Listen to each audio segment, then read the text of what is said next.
Hello and good afternoon, everyone. Let me just check the audio is okay. Hello. Oh, it is. Excellent. Right, so that's good. Right, I'm here on my own at the moment. I think Maff said he'd come along if he can in a moment. He's got some real work meeting type thing happening, I think. I'm not sure if he has to participate much or if he just sort of sits there and nods or has to prove that he's there or something. But anyway, that's what he's doing. But hopefully he'll turn up soon. Right, so yeah, that wasn't very good, was it? Okay, now if you were watching the stream on Friday, I think it was, maybe Thursday, I think. What I was looking at a daily time frame, wasn't I? And what I was looking at was these EMAs here, the 2150 yellow 21 EMA, exponential moving average there, and the green 55 EMA there. And I was kind of hoping that they would cross kind of bullish. So the yellow would go above the green. Now it was actually looking on like Sunday, like they were pretty much touching, Now, of course, this big dump last night, which is quite substantial, wasn't it? I mean, how big was that? That was what's this? I suppose that daily candle this morning, it's about $2,000, isn't it? So it's quite a substantial dump. Now that has obviously kind of affected that a little bit, which isn't brilliant. However, and if math does turn up, I'm kind of intrigued by how come it's still got the green shading there, because I know this works on the kind of rate of approach of these two EMAs. But I mean, I've noticed before that when the green shading disappears, sometimes they won't cross and it comes down. Now, that is obviously the kind of worry now. And what I was talking about the other day was when this happened before, in quite a long time ago. Where was it now? I think it was, hang on, 2024.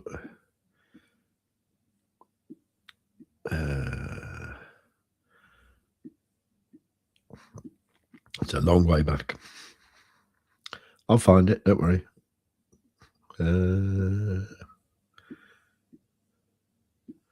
Right.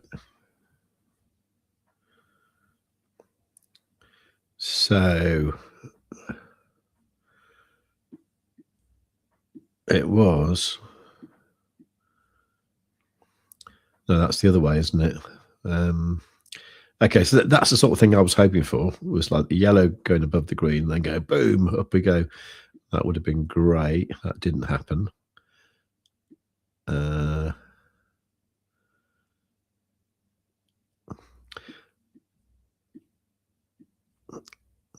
So I had a classic example of this. Oh, here you go. Right. So here, this was October 2022, and we had these EMAs approaching like this, all nice bit of green shading and all that sort of thing. They crossed there on the 4th of November 2022, and the price from there shot up well, 6 or 7%, $1,300. That's not too bad because the price was only like at 20 grand then. And then what happened was it kind of failed, and the yellow came back, crossed underneath the green there, and there was a big dump. And that's when we came down to 15K or so. Now that was the FTX dump. Okay. So I was saying the other day, sort of like if we do have kind of some sort of black swan type thing, something similar could happen. So that's kind of what I'm a little bit worried about at the moment, because I don't quite know what the plans are. Now, the thing is, I mean, what happened last night was, just complete manipulation, really.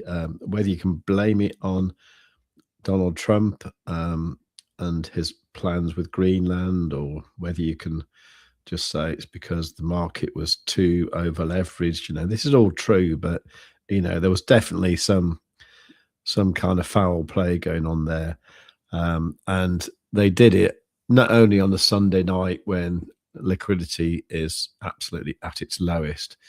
Well, probably not the lowest, but liquidity is very low. Also on the day before a US bank holiday, because today is, I believe, Martin Luther King Jr. Day. So the US markets aren't open today. So, you know, it was a good time to shake the market around, really. Anyway, overall, it looks pretty bad, but like, you know, it doesn't look too bad there on the daily time frame. Now, if I go to my other layout that I had, I think this is where I drew my pictures. Hang on. Yeah, I think so. Oh, yeah. All right. So let me just turn off Quadzilla for a moment. So over here, what I'd been drawing was these trend lines. Now, this is just something I've been playing with recently, because what I always used to do in the olden days was just to look for like 3 touch points and then think, okay, that's a valid trend line. And then I started watching Tory Trades, actually, over on Instagram, who is a very pretty girl, I must admit. And and she's absolute pleasure to watch, actually. But anyway, what she kind of does is she draws trend lines. She'll start off on like quite a high time frame, like the monthly, say,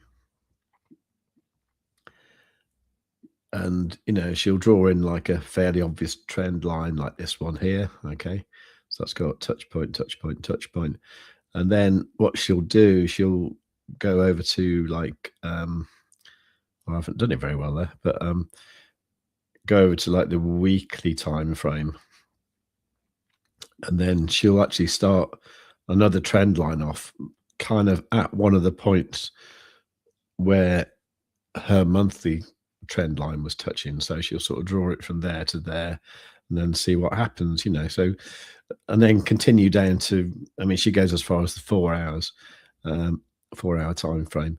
So, you know, consequently, I don't know. I don't know. I don't really believe in trend lines, really, but I thought it was quite nice to sort of put some in. And this is what I was talking about the other day. And I was kind of saying that, you know, before we go up, we could come back to either here, here, or here. Okay. And it would still be okay, because we wouldn't have broken that upwards trend line there. And indeed, what we did do was actually came down to this first kind of trend line here. So overall, not too bad. I'm not massively worried at the moment of the arse falling out of the market, but it could happen. But yeah, we need to be careful anyway. What I've been doing today is just trying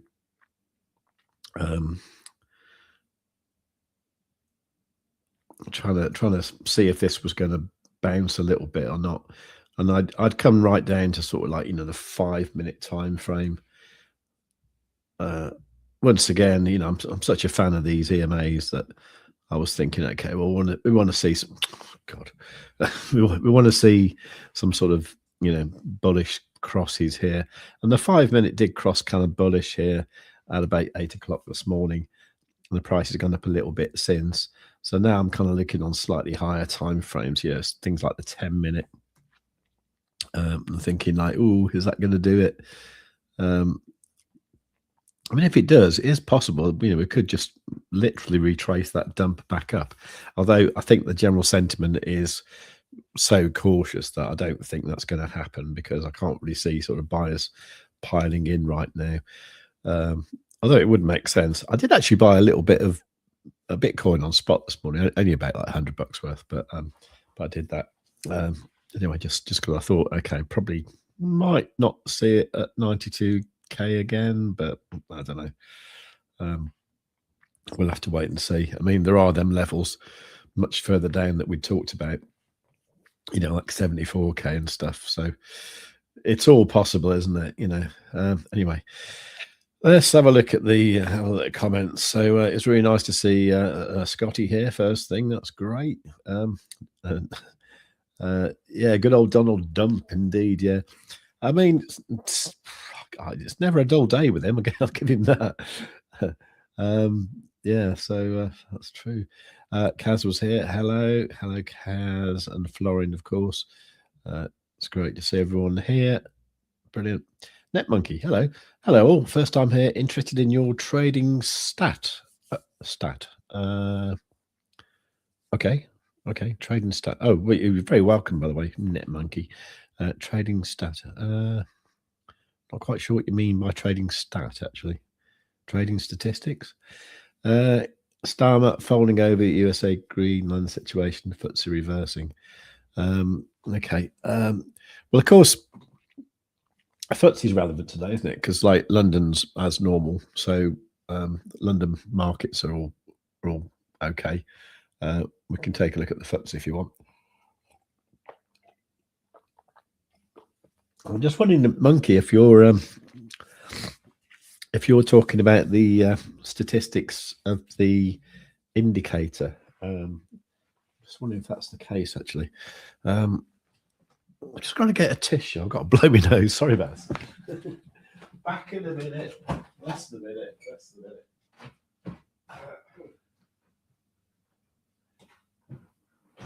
Right. So I have two options here. I could either just, three options. I could either just blow my nose on stream, which would be very, very unprofessional. I could mute the mic and leave you all in silence, or I could do the sensible thing and play this. Please note that this content is for educational and entertainment purposes only and is not financial advice. Any information or opinions provided are not guaranteed to be accurate or complete. Always conduct your own research before making any financial decisions. A full legal disclaimer is in the description of each video and live stream. That's better. That works really well because I get an opportunity to blow my nose, and when I run that, it automatically mutes the mic, so I get a chance to blow my nose. For anybody who's new here, like NetMonkey, I've had a bit of a cold the last few weeks, and I was like really embarrassingly sneezy a few weeks ago. It was terrible. It was. Anyway, I'm a little bit better now, so but still I'm a little bit sneezy. Anyway, right, I just noticed you actually said strategy. All right, okay, that makes sense. Right, so you're interested in my trading strategy. Okay, I can show you that. Apologies, didn't have my glasses on. Yeah, I'm a little bit short-sighted actually, and I kind of need glasses for driving, and I've started wearing glasses now for looking at my computers and stuff, you know. And what I found now, I use them. I can't not use them. so I've had to get a spare pair of glasses, like one to keep in the car and one to keep indoors on my desk, you know. There you go. All will be revealed when I finally turn the camera on one day. Kaz, I'm still snotty too. Can't seem to shift the sniffle. I know I must admit it's I don't know. This winter's not been too harsh here in the UK, but it has been. I don't know. I just can't wait for it to get warmer. I love it when it gets into springtime and all that, and you know you can actually go out without dreading the cold. I don't know. I'm just not very good in the cold. God knows why I lived in the Alps for 20 years. I think it was because once the winter's over, it's actually beautiful. And in fact, living in the Alps, you know, you could be out on a day like today. It could be like -5 or something. You could be skiing or whatever, and you'd actually be warm because the sun would be so bright and warm. It actually wouldn't feel cold at all. Anyway, right. So NetMonkey. Right. Let me just show you this indicator that we've got. And it's something we developed here, me and the other guy who's called Maff. He's not here right now, but he might pop along later. So it is a paid indicator, right? But with that, you get, full access to our Discord, which is quite a happy, lively place. The monthly fee, all right, we think that's cheap. I know it might be cheap for everyone. If you actually pay it annually, it works out much cheaper. And if you want to pay with crypto, you can DM us over in the Discord, and we'll sort out a really good deal for you. Sorry, I was a bit sneezy then again. Oh, right. Okay, now. Anyway, so that's the indicator we're using. There is a kind of there is a version of it that we made that has some of the features that you can get for free on TradingView if you search for quad stochastic. It's if you go, hang on, let me show you. So if you go quad stochastic, okay, no, that's not it. I forgot what it's called now. It's been so long. Right, quad rotation stochastic, right? If you look for that indicator, you get a very, very cut down version of what Quadzilla is. But I'm going to show you Quadzilla anyway, because that's what we use here. I think that was Maff just popping in. Hello, Maff. Hello. Hi. Right. How's it going? Sorry, I'm late. It's all right. That's all right. You can clean the blackboard when. Yeah, I shall not be late. Blah blah blah, or whatever. Yeah. Writing out the lines. Yeah, I was. We got a new person here today. We got a new member. No, we got a new person here today. NetMonkey 2005. I wonder if that means that's when you were born, because that means or serial number or something. Yeah. No, I was thinking because my eldest daughter was born in 2004, so she's 21, I think. So okay, right. Anyway, Aussie's here as well. Brilliant. But NetMonkey was saying, he does have the free version of Quadzilla installed. Okay, I'm trying to think what the free one actually sort of what it showed you. I think it was just the momentum oscillator, isn't it, down the bottom sort of thing? I think so, pretty much. Yeah. Does it have the background colours? I can't remember. Oh, it must do, because that was part of the original thing, wasn't it? Yeah. Okay. So what you're missing out on is these amazing retracement level things here that are just brilliant. Anyway, so NetMonkey was saying, what's my strategy really? Okay, well, it kind of varies. Let me strategy. Yeah, it's not really a strategy. Let me just find a cleaner chart. Hang on. Sure. I've been drawn all over the bloody place. Hang on, let me get rid of these drawings. Right. Okay. So generally, the way this all started out is because I used to like what Eric Crown does, where he looks for three things mainly in price action. He's looking predominantly for trend. Okay, so literally, is the price going up or down? Momentum, so that is the rate of selling or buying consistent, or is it changing? Is that momentum changing? So momentum is the second most important thing, and the third most important thing is volatility. So what I always thought was, well, volatility, I think you can tell when the market's volatile, because stuff's happening, so to me the most important things were trend and momentum. So for the trend, I'd always looked at these EMAs that Eric Crown uses. Maff doesn't like the red one, which is a 5 EMA, but generally it's the cyan one here, which is a 9 EMA, the yellow one, which is a 21 EMA, and the green one, which is a 55 EMA. Now, that's predominantly what Quadzilla. Correct me if I'm wrong with this, by the way, Maff. But this is how I understand it, right? Just for the record, NetMonkey, Maff is the coder of this sort of thing. He kind of took what I had as a very sort of rough script and turned it into something beautiful. So he definitely knows more than I do. Anyway, but so what we were always concerned with is these crosses of these EMAs, the yellow one and the green one, which is the 21 and 55 EMAs, and when they cross like this, when the yellow goes below the green, that's normally a very sort of bearish sign, and when they cross the other way, like they're not quite doing at the moment, but I want them to, if the yellow goes above the green, that's a very sort of like bullish thing, and that normally signifies a trend reversal. Now what we've got with within that is you've got like more like faster reversals you can get, where obviously you can look at, say, for example, the cyan 9 EMA and the yellow 21 EMA. So for example, you've got a bullish crossover here, then you've got a bearish crossover here that remained bearish all the way down to here, when you had a bullish one here, and then the price went. So you get the idea that there's those things there which give you an idea of like faster changes in trend. So there's that part of Quadzilla.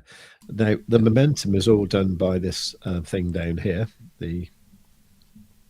What do we call it? The momentum. Well, the convergence band. What do we call this general part of the indicator? The momentum oscillator, stochastic momentum quads rotation oscillator thing. pick a subset of those words, and doesn't that just roll off the tongue? Anyway, this oscillator. So what we're looking for here is obviously when when you're getting those changes in momentum, you're looking for like very bought and very oversold conditions. So there's various things that happen here.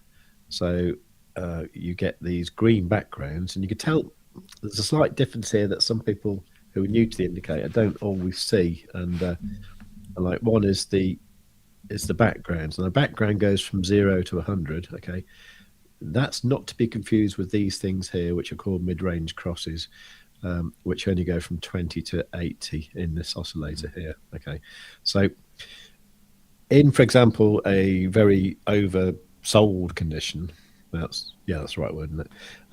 You get these green backgrounds which vary in intensity, and in extreme conditions you get these like green arrows, which is called a super up arrow, that means everything's looking pretty good for going back up again.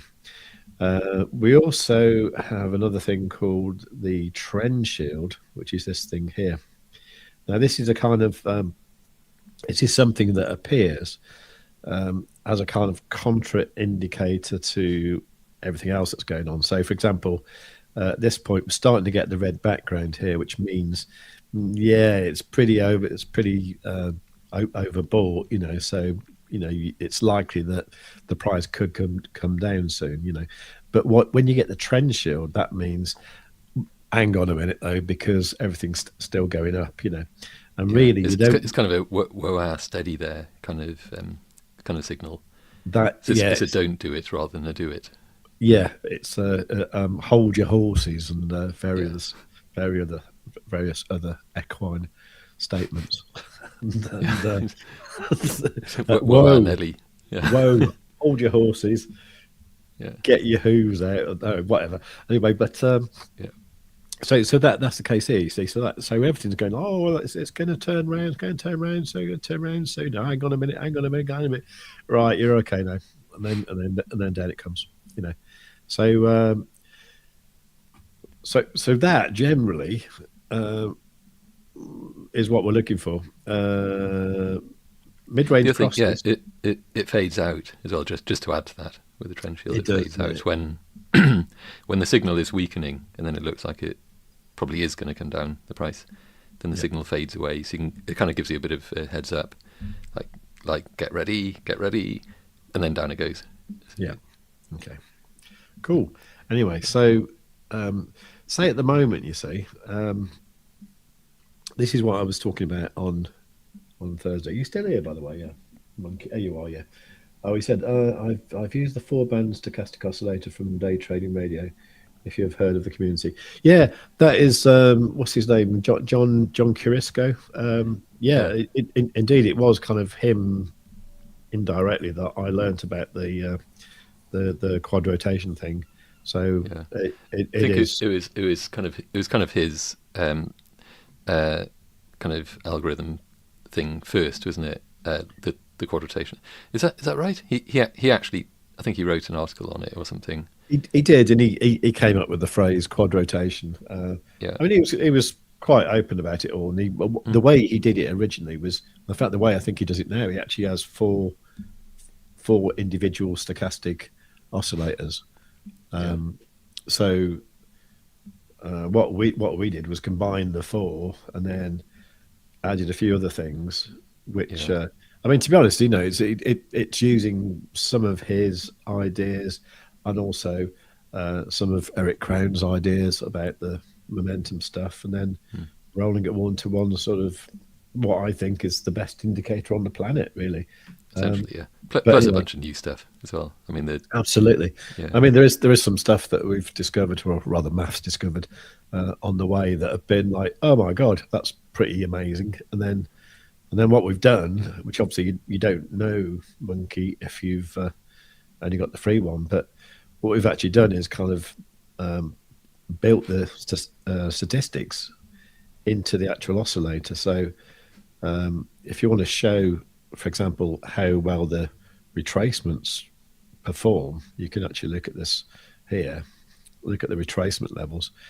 And I mean, we can talk about this later, but I don't want to overwhelm you too much at the moment. But basically, these bullish retracement levels and bearish retracement levels play out with amazing accuracy. So, for example, here on this whatever time frame, on the daily time frame for Bitcoin, the bullish retracements, there's been 50 of those since the 25th of October 2017, and 43 of them have played out, which is 86%, which is pretty amazing. On some of the time frames, it's well over like 90%, which is incredible. And even the bearish ones, even on the daily time frame, there's been 40 of those in all that time, and 38 of them have played out. So you can get an idea of like how accurate that time frame and that asset you're looking at is going to be. The stats are also really useful if you're kind of tweaking the settings or whatever, so you can have that as just a live update of have I just made it better or worse, effectively, by changing the setting. This is quite handy for that. So similarly, if we go into different trading pairs and different time frames, you can kind of see just what's working well on that and so on. Yeah. Cool. So generally, strategy wise, I look at things on various time frames. I probably look at them on too many time frames, to be honest, actually. But the kind of thing we do is like, we'll be looking at, say, Bitcoin here on this 1 hour time frame, and at the moment we'll be thinking, okay, well, there's this retracement level down here that's been in place since January. Since the start of January. So 19 days. That's been in place there. It's pretty likely we might come down there. So that is 88.3K. So, we're not going to be surprised if the price comes down there. In the same way, these bearish retracement levels like this one here and that one there, it's highly likely that the price will go up to there and then reject there. So at the moment, we've got this one above here. So if we do come up to here, up to say 95.5K, it's highly likely that we will come up to there and then reject from there. Okay. Now, at the moment, you kind of need to decide for yourself what kind of trend the overall price is in. Now, it's going to depend really if you're a kind of 4-year person or or a perma bull or whatever. I don't know. But to me, it looks like, and we have spoken about this quite a lot on the channel. It's looking to me that sooner or later this yellow EMA here on the daily time frame is going to cross above that green 55 EMA, and the price will go back up. Whether that happens sooner or later, I don't know. But I would say at the moment, the trend is probably to the upside. So generally, I am a bit wary about looking for shorts, even though the price might dump a lot. So I'm probably looking for a dump to go long, but equally, we could be looking for shorts as well. That's just how I like to trade, because at the moment I can't really see the price of Bitcoin going down to like 50k before into the mid-70s maybe, before it bounces. Yeah, definitely. Yeah, I mean, on the daily time frame, we can see this level down here at 62.6, which is that's been there since October last year. So so that is quite feasible. So at the moment, it's quite hard to say whether it's going to go up or down. It'll probably do both, but that's the point. Yeah, in fact, it'll definitely do both actually. But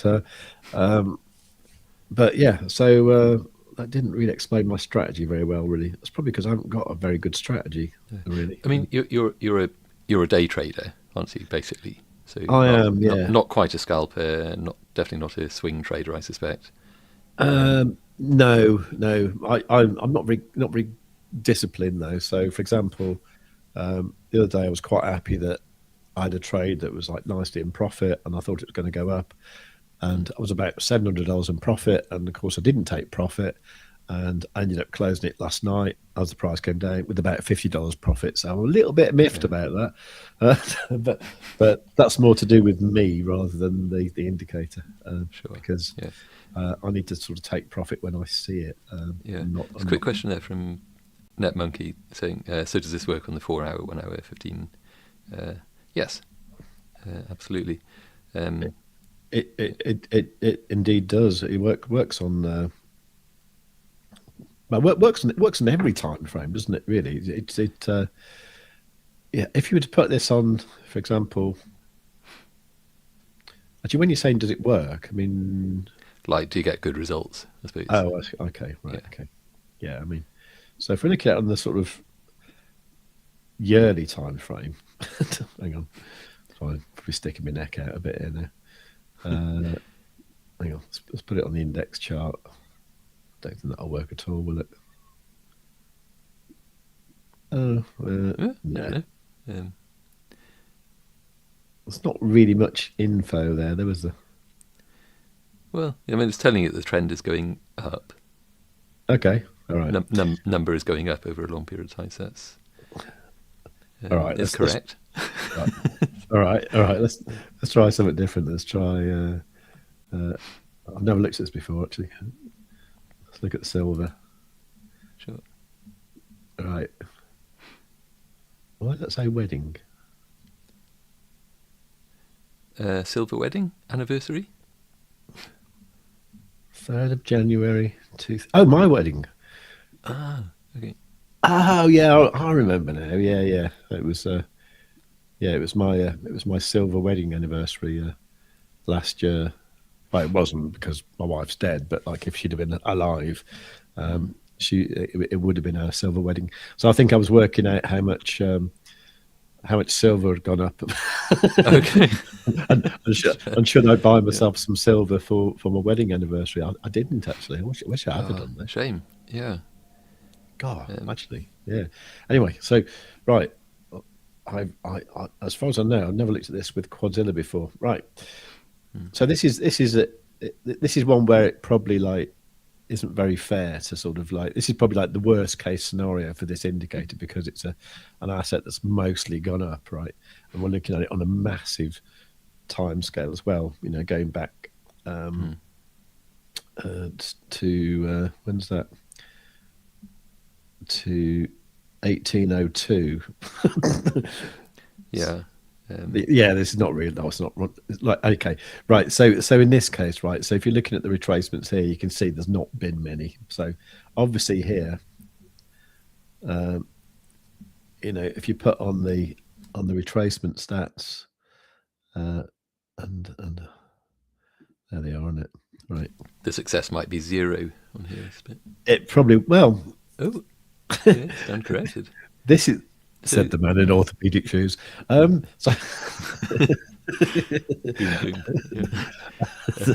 okay. So I mean, this is crazy actually. So you got the bullish retracement levels. We've had 4 of those in the past 225 years. Had 4 of those, and 2 of them did complete with 50% success rate. That the bearish ones has been 3, and all 3 of them did complete. This is probably that actually stands to reason. It's nice to be wise after looking at the result, but it does stand to reason because for the bearish, because the retracement levels obviously follow the pattern of if it's bearish and the price is going down, then it's going up back to the level and then down. So it stands to reason that the up part of it works out 100%. Because with silver, the price is almost invariably just going up, isn't it? Yeah. Except when it doesn't, when it retraces. But and then similarly for the bullish, it's the inverse. So like the pattern is like up, above the level, then down to the level, and then up. So up, down, up. So the down part of that, in a upward trend, you'd expect to be less, because just less accurate, because it's saying, the price is likely to go down, but obviously it generally is going up. So you see 50% rather than 100% success. So it totally stands to reason. Similarly, that the step 3 for bearish, 0, is also correct, because that's the bit where it's saying the price is just going to plummet down, way down. And of course, on an overall massive uptrend like this, that just ain't happening. So that totally stands to reason, those results. Yeah, interesting. Anyway, the point being is, if you were to have that on something like the daily time frame, you get quite a different result, because obviously over time we've had quite a lot of these retracement levels, and in the past 200 odd years, there's been 270 bullish ones and 245 of them completed, so 90.74% success rate. Bearish, 245 of those, 241 completed, which is 98.37%, which is astonishing, isn't it? Really. It works on every time frame with every asset, as long as you can plot it on TradingView. So it's a matter of how you choose to interpret those results, though, isn't it? For various assets. Anyway, do you want to do your usual thing? Oh yeah, sure. Right. Yeah. In which case, let's do this.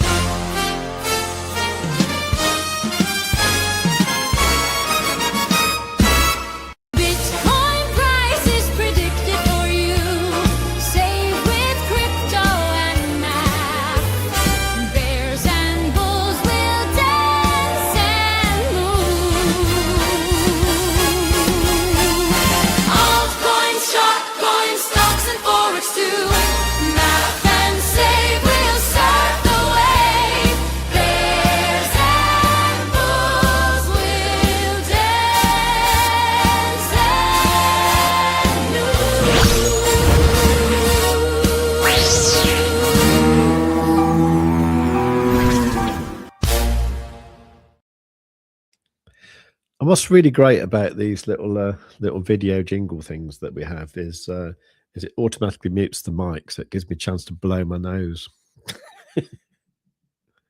Oh, I can't hear you, Maff. Hang on. You accidentally let it slip. Right, we missed the perfect crime. we missed you there because you weren't added.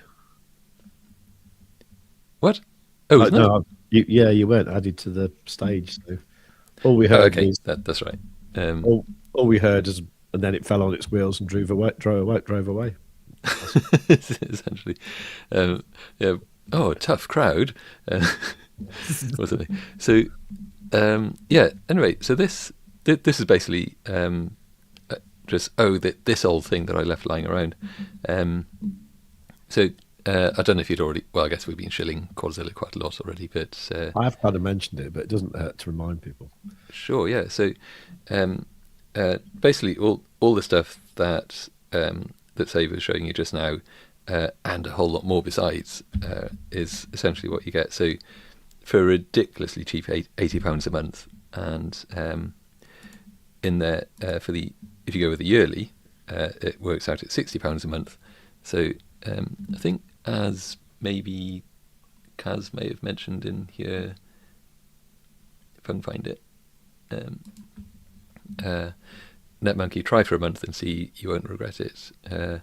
Thank you for saying so, by the way. Appreciate that, and it's also true. So anyway, shilling done. So let's go on to the chart.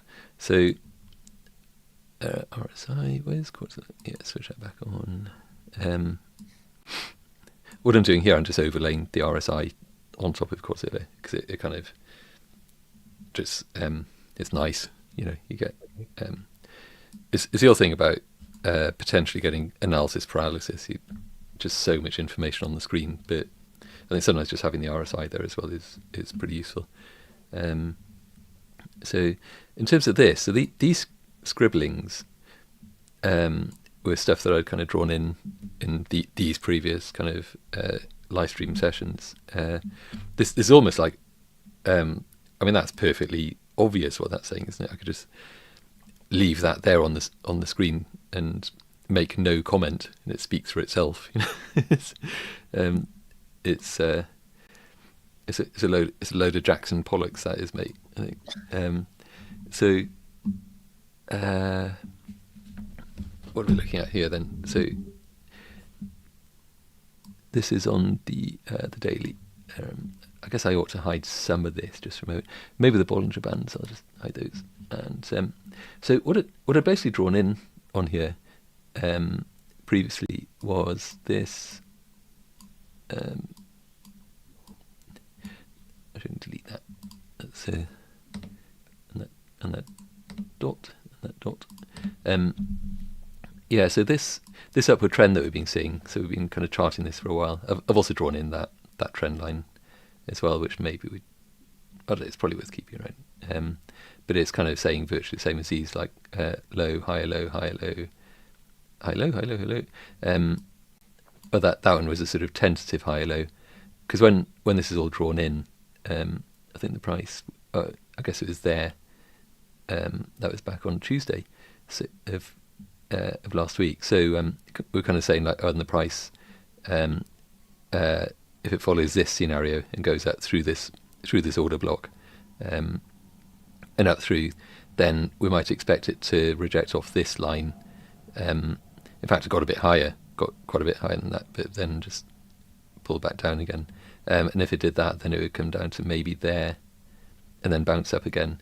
In fact, it's actually ended up not far off. Apart from it went higher, but it has kind of come back down, bounced off. I mean, it's not far off. It's not exact, but bounced down and then kind of up again. But the idea here is just that where's the higher low going to be? So it's still on course for that. I could actually move that over now, if it allows me. Key man, there we go. So where it kind of wicks down, boop, boop,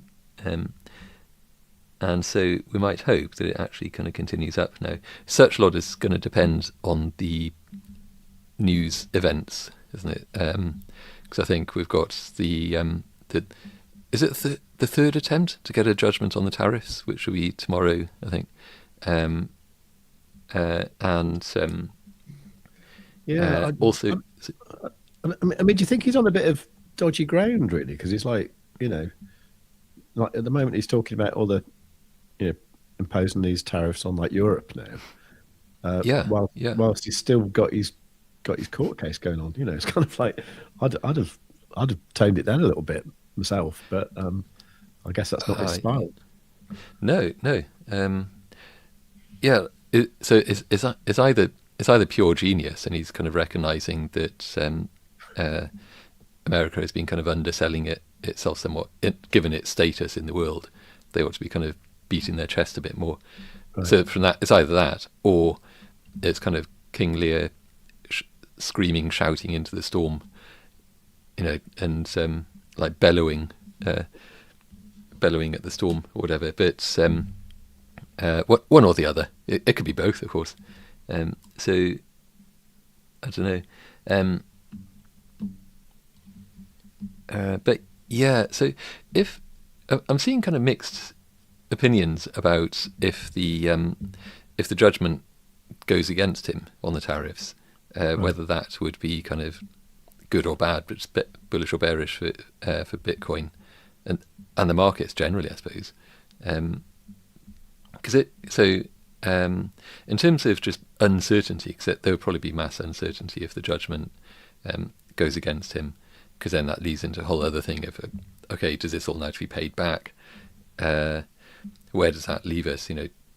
So markets would be very uncertain about that. We could see a bit of a tumble, but it kind of could lead to just mass money printing. Because if they need to pay that money back, they've kind of got to find different stuff. I think it's already either spent or allocated, isn't it, into their like multi-trillion-dollar military budget and various other things.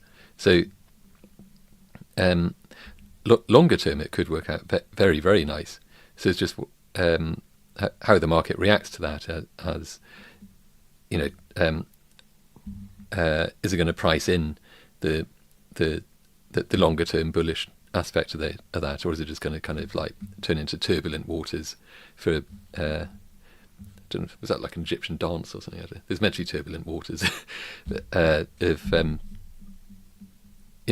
probably be that, won't it? Because there's probably more money to be made in terms of just trading the massive volatility and just seeing retail get wrecked all over the place.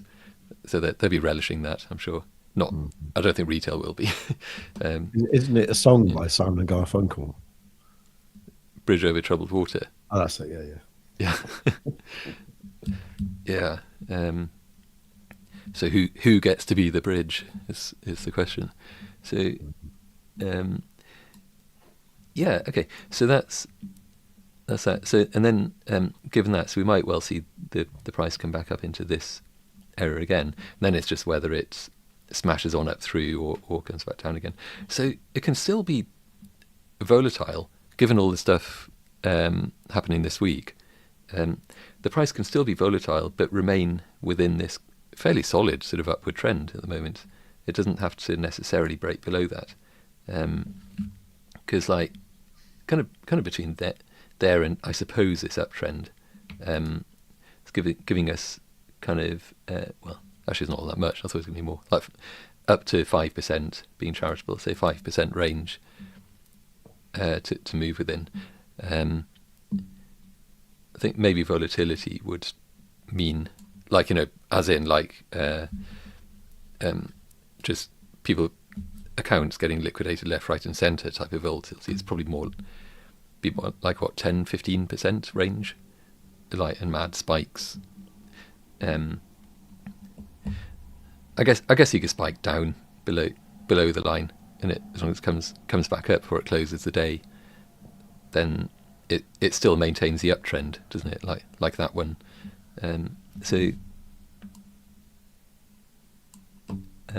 Yeah. So that is the overall kind of like bigger picture, really. I was like talking about bigger picture. On the 2-day, this. Doesn't really give us much, does it? It's lots more lines. No. How about the 4-hour? Go in that direction. That gives us kind of interesting things. So we've got how high up is that? Yeah. Yeah, okay. So this retracement channel between that level there and that level there is, oops, if I make that a bit more visible. So the top of that was up around 113. I'd be a bit surprised if the relief rally sends us up that high. You never know. It might come up and just touch that line and back down. But so that, yeah, the halfway point, the 50% line of that retracement channel, in other words, the fair value area, which is more kind of like that really, is there at 100k. Okay, so what this is suggesting is that, given the current range and the larger, like the broader market conditions, Bitcoin is very much in a kind of discount zone at the moment. So, and as long as it's below 100k, it's still in that discount zone. And so, I mean, that's obviously very much assuming that the price, I was going to say destined, the price is destined to break above 100k. Obviously not, but if that were to play out, then we'd look back at this and say, yeah, that the price was in a discount zone there. Up here in the premium zone is where it'd be probably a bit of a mistake to consider going long within there. But down here, if we're fairly confident the price is going to keep on this steady uptrend and hopefully, like it's doing there, lift off and break away from that trend line, and if that accelerates in a curve, exponential-ish, then yeah, that could turn out to be the case. So the inverse of that, obviously, if it breaks below that line, and so below that trend line, and in which case it might drop down to this retracement level, the bottom of that channel, funnily enough, should be about 88. So in terms of volatility, then we could see a drop to there, or to this level here, 89. So in other words, just kind of down to the into the 80s, the upper half of the 80s. So that would be a kind of a what should we call it? First line in the sand, I suppose. Well, second line in the sand, really. If it drops below there, then it down to that area. The next line below that would be maybe mid 70s, I think. So we could look at if I can find it. 1 second, just to. Well, hey, let's look at that for a while. What's that? Oh, wow, yeah, this whole thing. Anyway, so liquidation heat map. If I bring that's quite old news on that one. Let's refresh. This is only on the 1 week as well. Gee whiz, look at that. That kind of ate at some liquidity there, didn't it? Right the way down and back. Forming a bit of a base there, which is, so you kind of expect at least a dip. Oh, sorry, this is Solana, my mistake. But in fact, that's kind of interesting itself. So just as with there, a dip to 132 or slightly below might be on the cards, and that would give it fuel to sort of smash on up through 135 and so on, and then clear skies up back to where it was, like business as usual. But yeah, if we switch that to BTC to Bitcoin, okay, similar really. Yeah. Well, no, actually it's quite different, isn't it? That's in terms of price magnets, doesn't it feel like more like that's more likely to just head on back up here? It does to me, generally. Yeah. But I'm not sure how popular that opinion is. Hot take, yeah.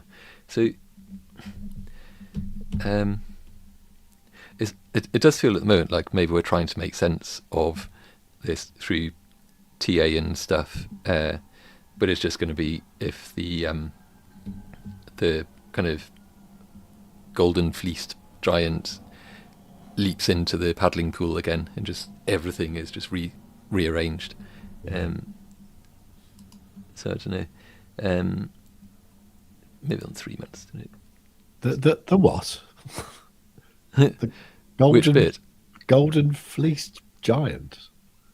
Yeah. Who might I be referring to with that? Just doing a big dive bomb into the paddling pool. Just the golden fleece sort of. Well, it was being complimentary. Oh, okay. Okay.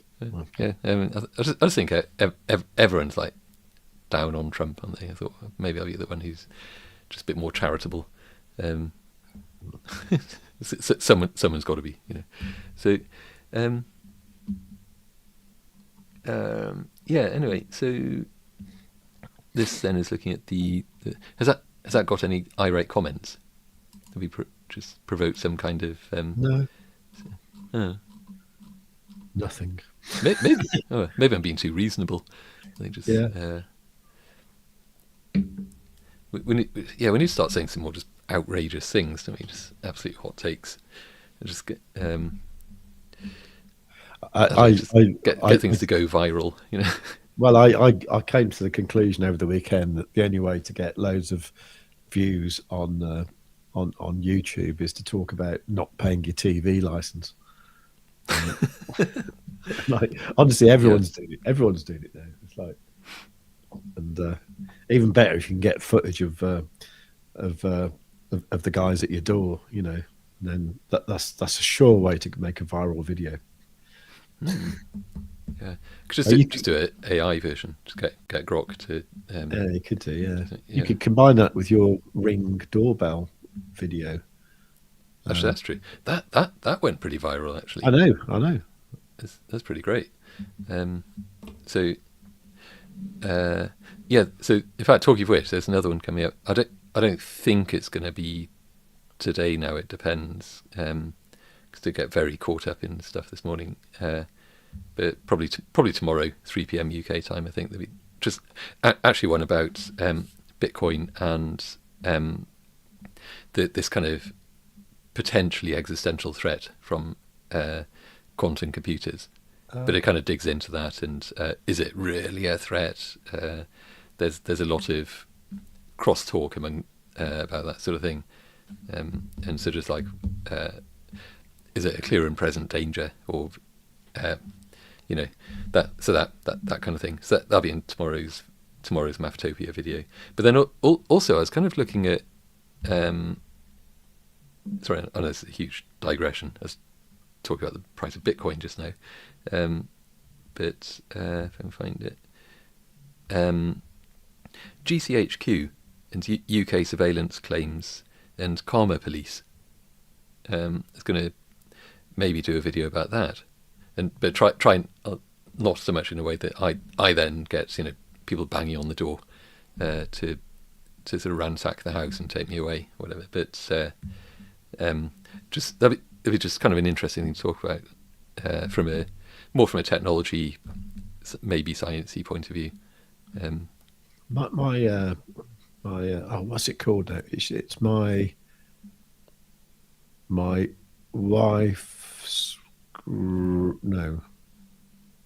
my wife's uncle. What relation is that to me? Is that uncle-in-law?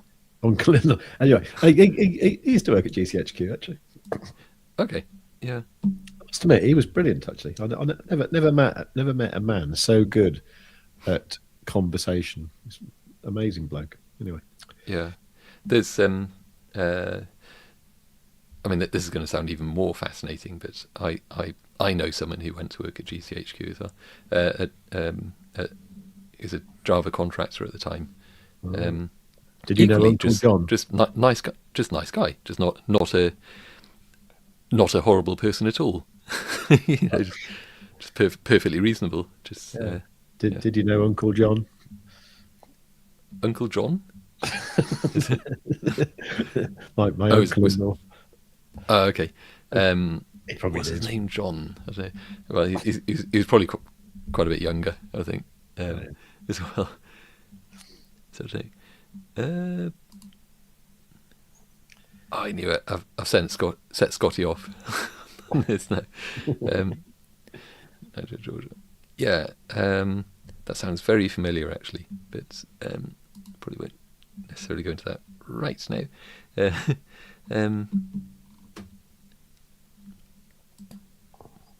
Mr. Miyagi, tariff on, tariff off, tariff on, tariff off. Yeah. So it's got me looking through the comments now. I don't know what did we go through the comments? Not as such. Okay, it's quite a lot of them now, isn't it? Should do some more TA. If you want. Yeah, sure. Sort of jumping around a bit. Probably have to finish fairly soon as well, actually. But yeah, so this was basically Bitcoin on the. Oh, sorry, is that still on the comment? Yeah, Bitcoin on 3 months. So we looked at this just now on the weekly, and from that it was a very clear picture, wasn't it? It's just, hey, the price is just going to go up to sort of eat up the through clear skies to liquidity just above it, and there's kind of a fairly good support base beneath it, I think. This one on the 3 months is much more like it could, you could see it reasonably drop down to what we were talking about earlier with the sort of upper 80s. I mean that was like 89. This is even to just to get down to in fact 85, but probably 86 to 89. Because looking at the looking at the chart, that could quite happily just drop down to that. We're looking at 89 there, 88, so 80, yeah, 88, 89, I think would be a reasonable place for that to kind of, so even if it comes back up here, bounces off this this order block again, or gets some way up through it, and then down, could quite happily get down to there and then continue. The only thing is with that is that it would then completely break this solid upward trend that we've been seeing with all the higher lows. Mm-hmm. So then it'd be very much just okay, now Bitcoin is going to need some serious oomph, some serious firepower to kind of resume to regain an upward trend. In other words, if it broke, it would definitely break that market structure, and then it'd be kind of down, and it would need to probably spend a bit of time consolidating, and then just go again, a bit of a reset. That said, if it wicked down violently, maybe in reaction to whatever happens with the tariffs and so on, just absolute spike down to eat up that liquidity we were just looking at, and then rocket back on up, and if it did that within, whether it's 4 hours or a day or whatever, within a single candle, I think that would keep this upward trend still intact, and off it goes. My alt tab on here doesn't go to the previous window. It's really weird. I need to look at the settings. Because it's Linux. Basically, yeah. Everything's broken. So, yeah, those values we were just talking about. I mean, that was nice. Yeah. And if it breaks up through there, then 98.2. That would bring us up to the fair value, like the 50% level of that retracement channel as well. So we can see all that's kind of playing out within what we're seeing here. It is written in the tea leaves, so or the animal entrails, whatever you might want to be using. So, and then upwards through there, so 111, that similarly was pretty much the top of that retracement channel. So we had the retracement level at the top, the bearish one, which is round about here. It's 111, isn't it? So this might well be written in a way. was going to say, if it plays out this way, then it was written. That's I need to hedge my assertion a bit there. So, is this going to let me do that now? Yeah. Okay. So it was. Oh, was that on the daily actually? Where I think it was. No. Oh, sorry, it was here. Yeah. So I mean, on the 4 hour, it's 113. Maybe on the daily, it was not actually there. So it was a 4 hour. Okay. Yeah. So this top here, 113.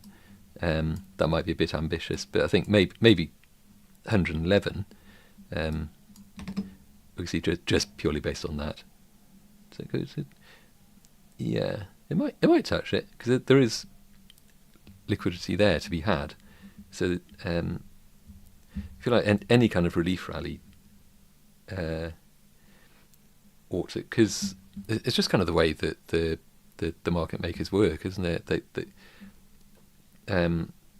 They see orders here. They see money to be made by reaching up here. It's like you've got a big apple tree in the garden, and they've got long arms. They can reach up and get the apples from the upper branches. They want those apples from the money tree. I don't know. Something. I need to work on that one. Yeah. So that just seems like there's going to be a whole bunch of turbulence here, and a whole bunch of a quick, violent move to the upside to complete the relief rally, and then down into the crypto winter. So that's Bitcoin. Should do others, or should we finish? I was just thinking of what Ozzy was saying here. Actually, he was saying about the ETH weekly. Hang on. Oh, yeah. Oh, sorry, get your finger off it. No. Yeah. Stop meddling. Yeah, steady on. The ETH weekly chart, giant inverse head and shoulders. Yeah, because I was looking at, I was looking at me EMAs as normal sort of thing, and Ethereum to me is looking a bit more lively than Bitcoin, I think. But okay, shall we have a look? Yeah, sure. It's mainly because on the daily time frame we did get that crossover of the 55 and 21 EMA. We actually got that on Saturday. And it's looking a little bit in jeopardy now, obviously with a little dump last night. Yeah. But nevertheless, I don't know. To me, that's looking all right actually. Don't know what you think. It's basically. I'm just trying to see what this head and shoulders he's talking about is. Oh, is it? I guess so. Which? Oh, what kind of going back to like the summer of 2024? I don't know. Is that you looking on a separate chart? Yeah, I'm looking on the weekly. Oh, okay. See what I mean? Yeah, well, as in dunk. Or different. I couldn't Might that's going back to, or even further. No, go further back. No, in inverse head and shoulders. Oh, okay. So as in that's your first. Drink. Okay. Yeah, we should give a target of like 10 grand or something. Nice. Okay. No, I don't know. I better not sell that ETH then. It'd be quite high up. I actually think Ethereum's going to be all right. Actually, generally. Yeah. There's so much. I mean, you notice it on Twitter. There's a lot of this kind of. There's a battle for mindshare, I think, between Ethereum and Solana, and sometimes it flares up a bit, and sometimes it's more polite, but definitely there. We've got a lot of people watching. I just realised 59. I'll tell you what I did, which I didn't mean to. Well, I did, but no, I wasn't sure if you were going to come today, so I set it to stream to both of our X accounts, and I was going to cancel the one that didn't turn up. No, that's no. I was going to swap one to Instagram, but I forgot. So okay, yeah. So actually, I don't know. Maybe that's a way to go. I don't know. Possibly, yeah. Welcome to everyone who's watching on X. And that way we appreciate your patronage. Yeah, and that way we can see who's got the best X channel. So I'm winning by 2. Bestest ever. Yeah. I got 25. You got 24. Oh, a bit of a race. Okay. Not bad actually, because yeah. So I mean, we'll probably have to check the terms of service just in case we're both accidentally going to get banned or something for those. But yeah, actually, maybe I will. Oh, we're nearly done now anyway, aren't we? Yeah. Probably check that out before next time. But yeah, that seems to have worked pretty well. I'm surprised. Different people on both. I thought they'd be the same group, but appreciate you nonetheless. So what were we talking about? The inverse head and shoulders and the kind of the battle for mindshare on X. Talking of there's a whole bunch of that, isn't there? That so like with Solana, I think that there's a whole thing at the moment about the validator count has been dropping substantially because apparently it's become way too expensive and troublesome to run a Solana validator. So they're just dropping down massively. But I think a lot of the Solana crew were coming back and saying, oh, actually, this is perfectly normal. And the decentralization of the network is maintained in other ways, and it's not quite as it seems.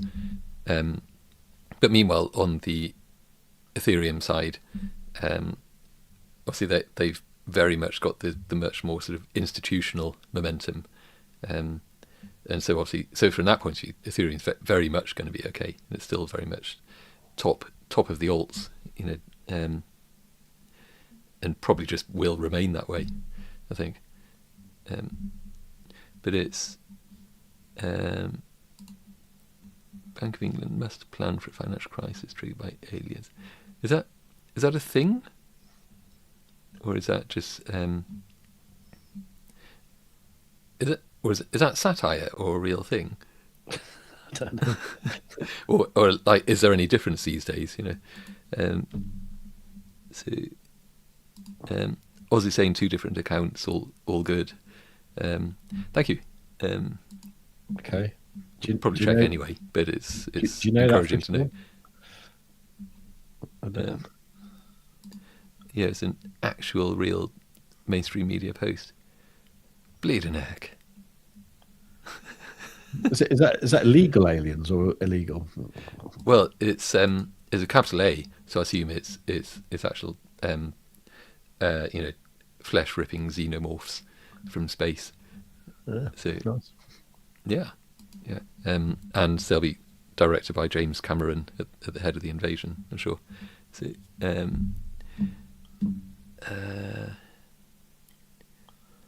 I might be done. I don't really want to stop now because the number of people watching is increasing as we speak. But I do need to get back to work. Okay, no problem. Should we have a quick look at Solana? Having said that, yeah, sure. I mean, generally, I don't know. I'm just wondering if that thing last night was just a bit of a blip, actually. Just to scare people. Tariff panic, do you think? Yeah, because I'm not actually convinced. I mean, it's a bit of a coincidence, they do it on like a Sunday night, on the day before a bank holiday in the US. It's like, yeah, it's prime time for sort of creating an artificial dump, isn't it? True. Yeah, just shallow order books, that kind of thing. Yeah. So also, there's Michael Saylor. He's supposed to be sort of buying his Bitcoin as well at the moment. So I don't know if that affects things. It normally dumps the market. Yeah, Saylor might be angry that he didn't get to buy it at the top. So how dare you crash the price just when I'm about to buy my Bitcoin? Yeah, So, yeah. Yeah. So yeah, I think that there probably is something to that, to be honest. Just actually looking at this with Solana on the weekly.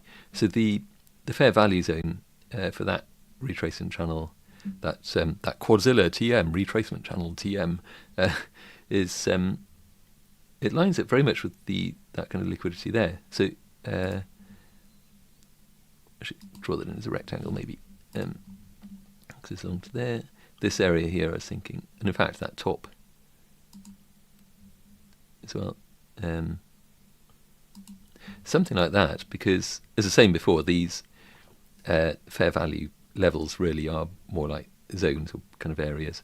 It could be a gradient or something fading away from that 50% level. But yeah, so here we had this kind of liquidity build up all the way back, like February 2024.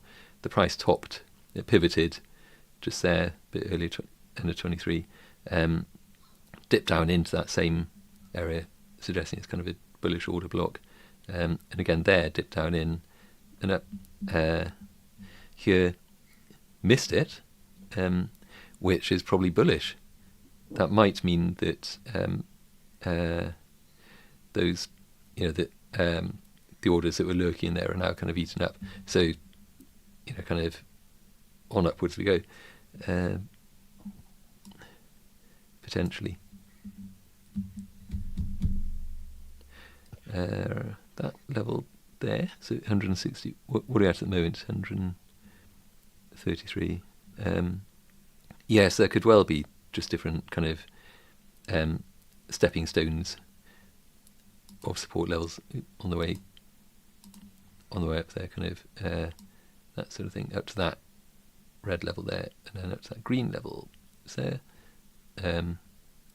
Maybe even that, then, just because there'd be this kind of order block liquidity kind of level there, which ties in with that top there as well, funnily enough. Just with that as a maybe initial resistance, then up to the support, and so on. If that happens, if it does that within the scope of the overall relief rally, it would have to be fairly quick. But I think that's perfectly plausible, really. Looking to the downside, if it did just kind of go, failed back down into maybe a bit of a bounce, but then through, blink to there, and then whatever. Maybe not 22. That's a bit pessimistic, isn't it? I'd be a bit surprised, but who's to say? Depends what ends up happening. Between now and September, October, I think this is the really kind of critical time, really, isn't it? So we're essentially into the crypto bear market. How far do we fall between now and September, October before the recovery? And that's saying certain things with maybe an undue amount of certainty, because but assuming that the timing plays out generally as it has done each cycle before now. So yeah, cool. I just looking here. NetMonkey said, "Thank you guys for the overview. I've signed up to the Discord at the weekend, and I will sign up to the monthly plan. Thank you. Excellent. Nice. Well done. Yeah. Well done. Did we change something about the Discord? I can't remember. Yeah. So if you want to DM either Save or me, probably Save. He'll get to it quicker. And we'll just add you into the main Discord. So that's no problem at all. We basically made it easier to join, because I think people weren't really using the doing the thing where you sign up with the affiliate link and place a trade and so on. But we do want to get just a few more people in, and get people more active. I think maybe we're probably leaning a bit much on the people who are already there, to kind of keep the conversations going. It probably becomes a bit full time. So yeah, just some more people in there to make that a bit easier, I think. Yeah. That said, if you do go to savewithcrypto.org/Bitunix, we have got an amazing campaign going on at the moment, actually, where you can get, basically for new users, you get like a 50% trading bonus. So if you put $1,000 in there, you get a $500 bonus, which is insane, really. And then there's other trading volume bonuses as well.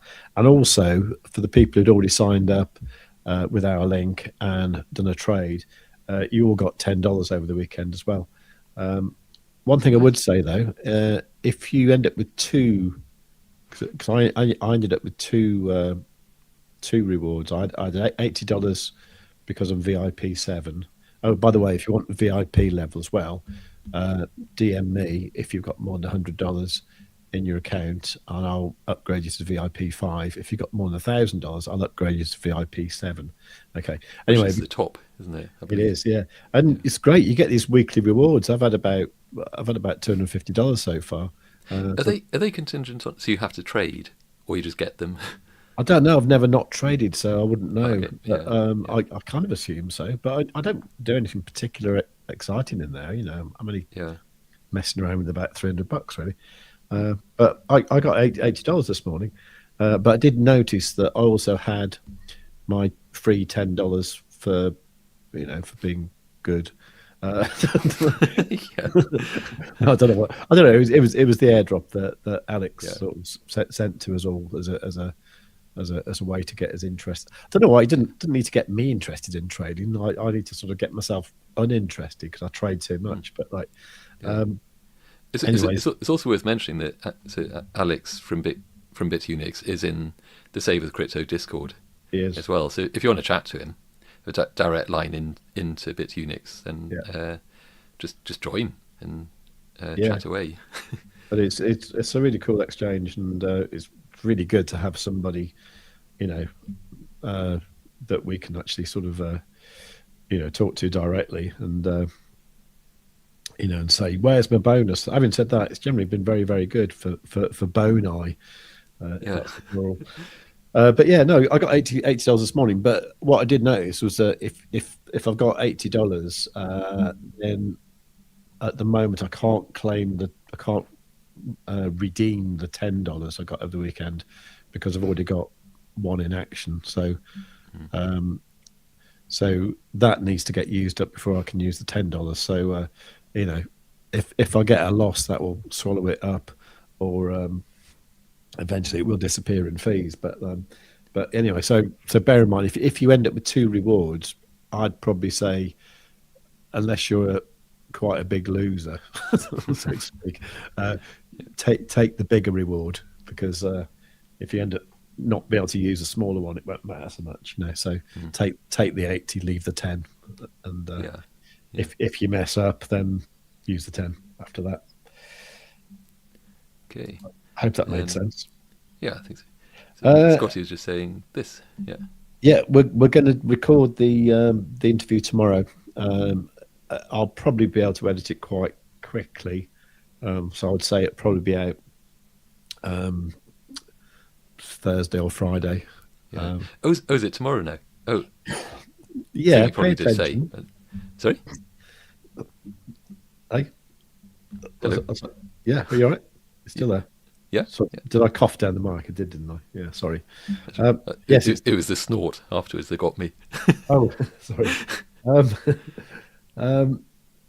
Yeah, we're going to record that tomorrow evening, if that's still all right with you.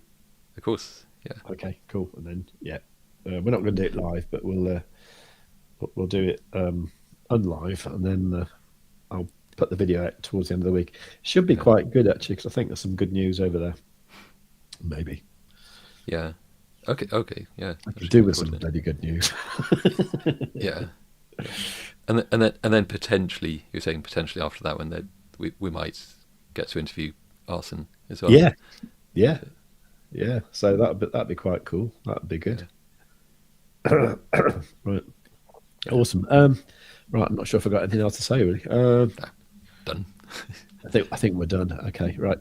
So there's no US Open today, so I don't know what's going to happen really. Probably just wiggle around for a little bit. Yeah, true. Overall, though, I don't know. I'm not too worried by the little dip last night. Yeah, true. I think it's I was going to say it's not really a drop in the ocean or a storm in a teacup, but because it's definitely something. It was a major dip, wasn't it? But it's I think the main thing is it didn't break that overall strong upward trend that we've been seeing. So it's well within that structure. So in a sense, it is like business as usual, I think, from there. So yeah, I was just going to very quickly say, it's like my pound of flesh, isn't it, for joining on these?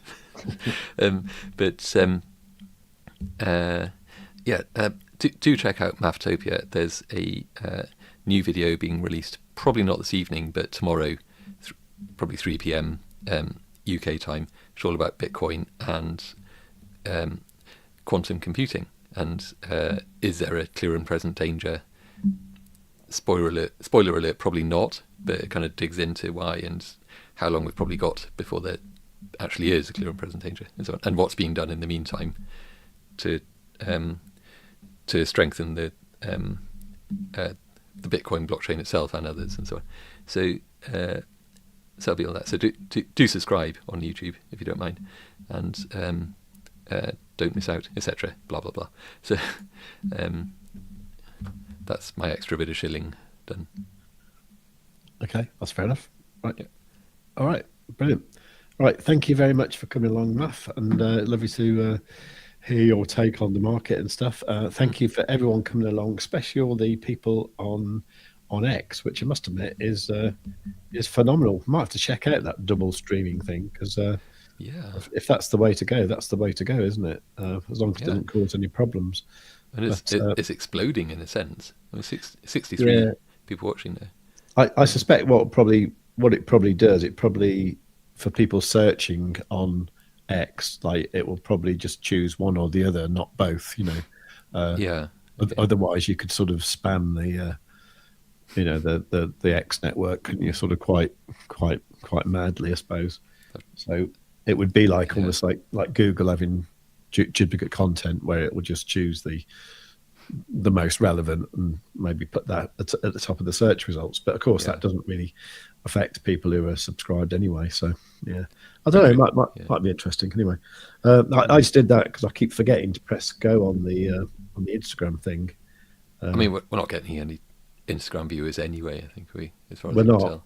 And you know, when I can't be bothered to do that, I set it to Twitch and nobody watches on that either, apart from the usual spammer.